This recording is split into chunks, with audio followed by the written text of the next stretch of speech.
because um, whether you're prepared for one whole year, you may still not yet. It's always important, guys, na you have to prepare early. So the significant panawagan ko na you must be part always of the discussion. So kahit nakuha or hindi yung exam, necessary na mag-attend ng discussion because it's important. Maintindihan yung mga konsepto. At dahil napakaraming konsepto kailangan nating study, so that's the reason why you have to start also review for. All right. Please share to presenter. Please share to um, group of September. Send them in the to Ryan Tato, Jesper. Baka kumakain pa yung dinner yung. Alright, I'll be checking first. Sino ba yung on? Alright, makarami.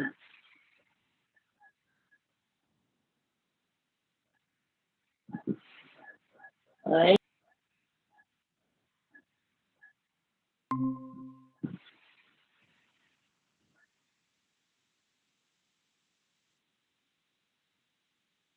Ems ulit ng ano.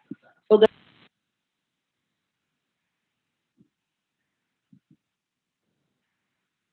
Ems,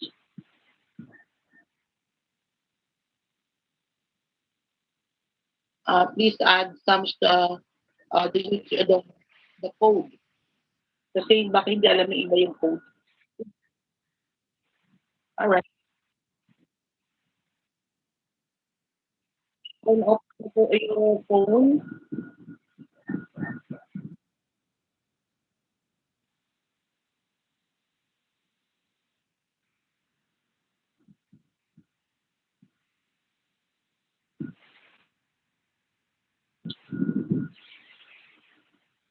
Ito na ba yung bago Yes, madam. Alright. So share ko ulit ha. Sandali. So we'll be adding participants first.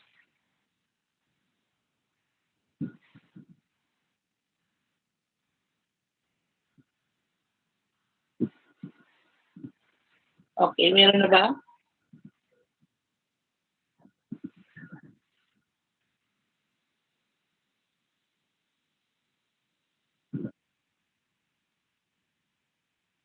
Hindi ko nakikita yung iba joining kasi hindi nila nakikita yung ano, yung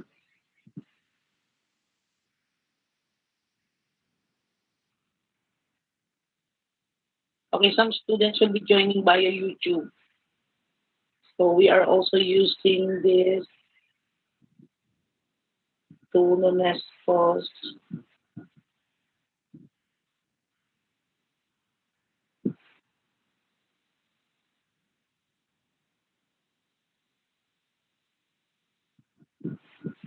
Okay, sandali.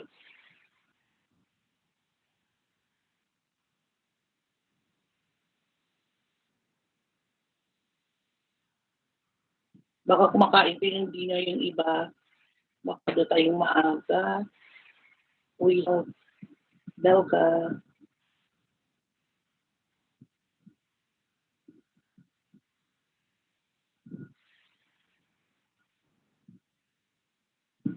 Sure.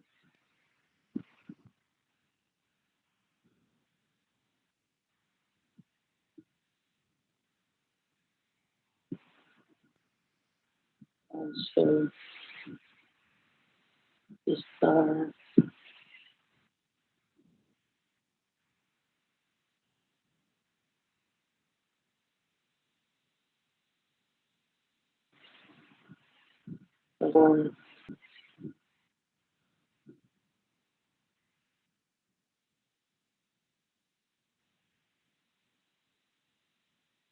So let's see.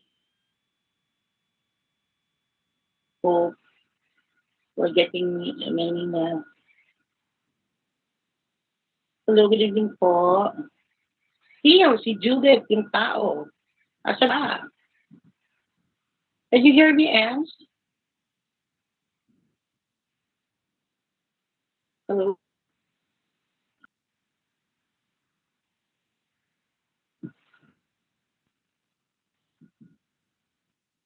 Hello, Ems? Yes, mother.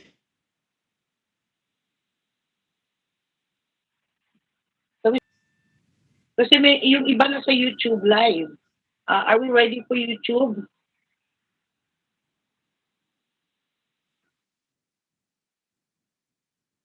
Good evening, everyone. And we are having right now continuation of the discussion this morning, this afternoon. And this is professional education practice test for 100 items. And we had already discussed 42 items, the remaining number up to 100. And if you have some questions, you have to ask the question. You may intervene or you may have waited uh, yeah.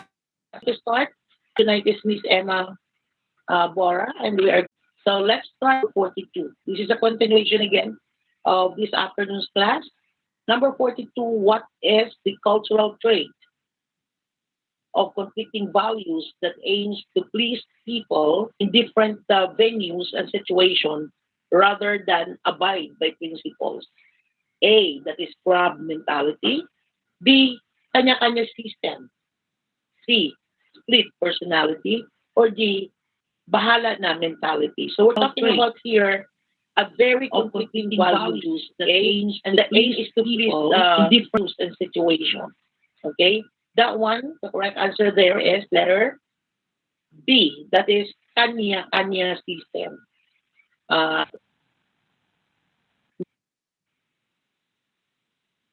okay, so yung crab mentality, pag nasa taas ka na, pinupull down ka.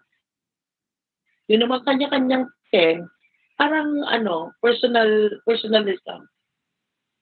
Ubusan ng lahi, kanya-kanya system. So whatever ours will be ours, parang ganun. So you're protecting your right, okay? And that is the clan. Parang clannish na point of view yun. Yung split personality naman is a personality disorder. So siguro pagtuunan natin ng pansin yan if we're going to talk about different personalities. So yung bahala na dear Filipino culture, just you're willing to sacrifice things even to the last centavo because that is our consciousness as Filipino. That anyway, life will still continue without that. So the bahala na is with concept of suerte, padhana. So pagpatay, that is bahala na attitude. Okay? So when we do our discussion in foundation of education, we have to see to it that we will discuss its Filipino class, its Filipino cultural trait, understand the culture of Filipino. Okay? So number 43. Number 43, educated in a religious school, goes to professional every day to be of sin. How do you characterize Rose moral attitude? That callous, pharisaical, scrupulous, strict. Alright. So ito yung different types of conscience. Alright? So yung iba't ibang uri ng konsensya ay malabas din sa board exam. So ano yung callous conscience? Yung tinatawag na callous conscience, this is referring to insensitive conscience. When we say insensitive conscience, alam niyang mali, but he continue to do it. Okay? That's callous conscience. So, tandaan niyo lang, callous means insensitive. So, ibig sabihin, insensitive conscience. Pharisaical conscience, this is derived from the word Pharisees. Okay? Sa atong term, tinatawag yan na ipokrito. So, ano ba yung tinatawag na ipokrito? Yung parasaical, yung nagsisimba, pero hindi naman sa kalooban ng galing yung pagsipa. Parang pakitang tao lamang. And when you're using that kind of conscience, that one is called Pharisaical conscience. Scrupulous conscience. This is a conscience that is really afraid to commit any sin. And this is the correct answer. The scrupulous conscience. Yung strict conscience, um, talaga napaka conscience. Itong pulos, takot gumawa ng mali. Yung strict, bawal magkamali. Okay, so you can see the difference of this different conscience that I did. The next number 43. Number 43. 40, next number, 44. How would you characterize the moral pride religion, but unfull to their vow of property by amazing the go back to the old question. Miss Ems, nag-move yata into number 45. Okay, again, this is all about conscience again. How would you characterize the moral attitude of Hispanic friars to taught religion, but were unfaithful to their vow of property by amazing labor properties of the natives? So is that scrupulous, strict, lack, parasitical? The correct answer there is letter D, parasitical. Ito naman tinatawag na lack conscience. In our lay term, we call that pabayang konsensya. Kanina sinabi ko scrupulous, takot gumawa ng masama. Ang strict conscience, bawal gumawa ng masama. Ang lack, pabayang konsensya. Parasitical, ipokritong konsensya. Yung hindi naman totoo yung pinapakita niya. Pakitang takot is the term. Alright? Number 45. Number 45, medyo matagal yung transition ng ating ano.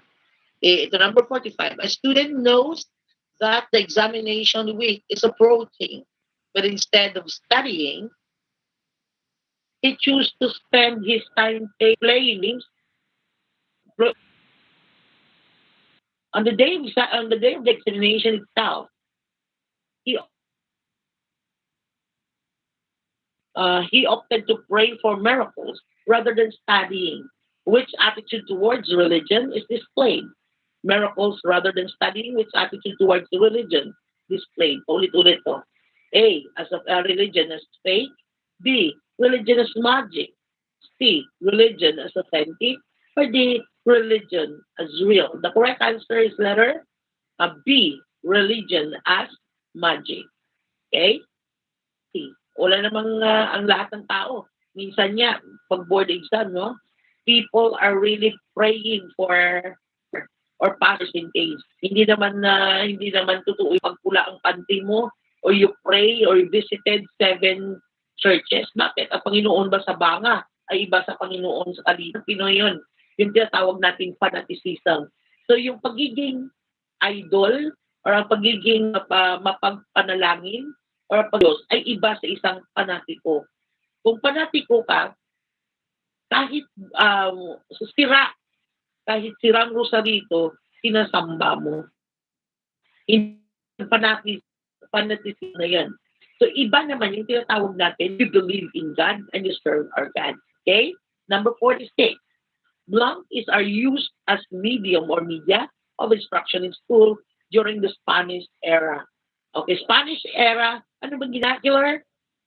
English, Spanish, or D, Spanish and the vernacular.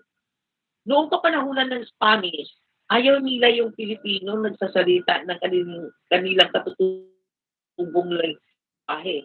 Bakit? Para sa kanila, pag nagsasalita yung Pinoy ng katutubong lingwahe, pinag-uusapan yung mga friars.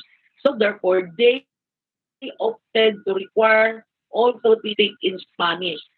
Okay? And the correct answer is letter C. Okay? So, bakit letter C? Kasi nagsa-Spanish sila. Ayaw nilang Ayaw nilang yung panlilibak ng mga Pilipino. Next number.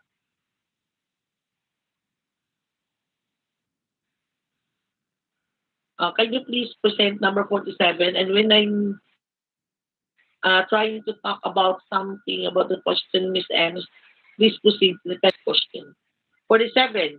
The use of the integrated approach in and primary level subjects is the result of the implementation of BLOCK. What is that? Program for Decentralized Education. B. Basic Education Curriculum. D. School First Initiative. Okay? The correct answer for among the options is letter C, that is basic education. Previous curriculum that we applied both elementary and secondary. However, this year, this last year, it was changed into EBEC. What is EBEC? Enhanced Basic Education Curriculum, or other known as K to 12. 48. Miss M, pag nagdi-discuss ako, please proceed to the next number. So the number 48. What government program allows students who are not accommodated in community public school to enroll in private school at a government expense? All right. Lumabas to 2 years ago sa board exam question. Ano ba yung tinatawag natin na yung estudyante ay paaaralin sa private school just like during the K to 12 program, hindi kayang tustusan or i-accommodate ng mga ang mga estudyante na mag-senior, mag-junior high at saka senior, from junior high, tinatanggap sa different private schools yung mga kabataan. So ano bang programa? They get what we call the voucher system. They get 17,000 money from the government to pay or subsidize up of their tuition fee in private. That one is letter C, educational service contract, educational contract service. I'm so sorry. So that's letter C, the correct answer for number 48. All right? So ginagawa yun. Pag ang publiko or public schools cannot accept anymore or kaya ng pagpila, they opted to send the school and part of the tuition fee could be subsidized with the government or they have to pay a portion of or full scholarship from the government under educational contract service. All right? So you choose board exam. So number 9, Blanc was the 1990s foremost educational issue. So noong 1980s pala, 1980s, what was issue? Is it bilingual, values ed, accountability, mainstreaming? Ang tamang sagot ay bilingual education, letter A. So the use of Filipino and English as a medium of instruction. Nalala ko dati, pag-push ng bilingual yung mathematics, nag-realize na or Filipinized. Ang tinatawag naman dyan na letter D, which is mainstreaming. Pag sinasabi ng streaming, sa isang regular na class, ay the special child socialized with regular students and they become normal in terms of socialization. So ginagawa, they become normal in terms of socialization. So ginagawa yan. And that to be made ng estudyante. Unless the child must be needing what we call special needs. Kasi pag tinatawag natin special education, these are children who need special education because they have special needs. Pero hindi ibig sabihin, abnormal sila. May mga bata lang talaga na may mga learning disability that they need attention from others. So the next number is number 50. The government educational program on Blanc made the Philippine Educational Placement Test applicable for adults and out-of-school youth. What is that? What is that program on? A, equitable access. B, quality. C, quality and relevance. Or D, relevance. The correct answer there is letter A, equitable access. All right? This is the program of alternative learning system, delivery mode. O, ano yung mga out school youth natin, yung mga adult na hindi nakapag-aral, pwede sila under ALS. Whether you are secondary high school or first year high school, but you can still go to college without going to third year and fourth year through the project of ALS or alternative. Anong sistema na to? Magsa-study sila under ALS. In some time, there will be a scheduled exam. Remember, this alternative learning mode is non-grade. Walang grado-grado yan. Okay? Non-graded, multi-grade. Wala ding, uy, dapat first year ka, second year, wala yan. Okay? So, isang klase sila. And when they pass all these modules, they have to take the what we call A and E exam. Ang tawag doon, non-formal education accreditation equivalency test. And once they pass from second year, they will be accepted to college.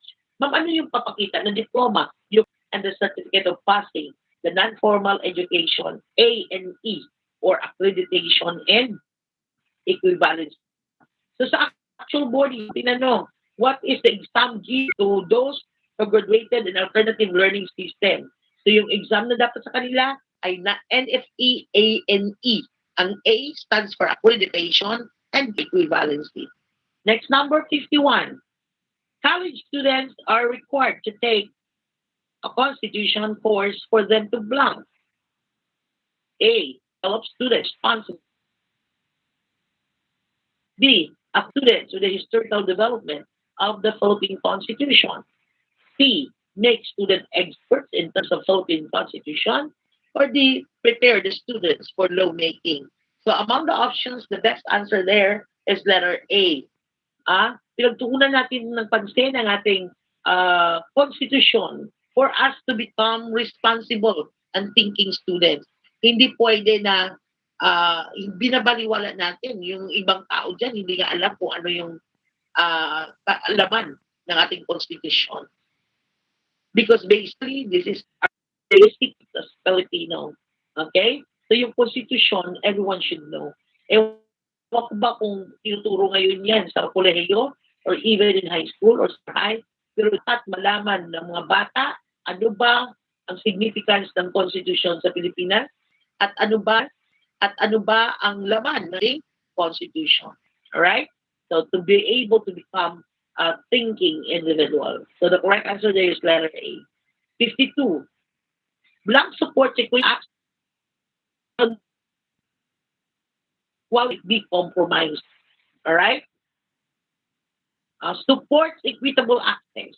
But on the other hand, equity, or rather quality, manabubulan na yata kung quality might be compromised. A. Open admission. B. School accreditation. C. Deregulated tuition fee. Or D. Selective retention. Yung problema natin kaya class, ito, when we see people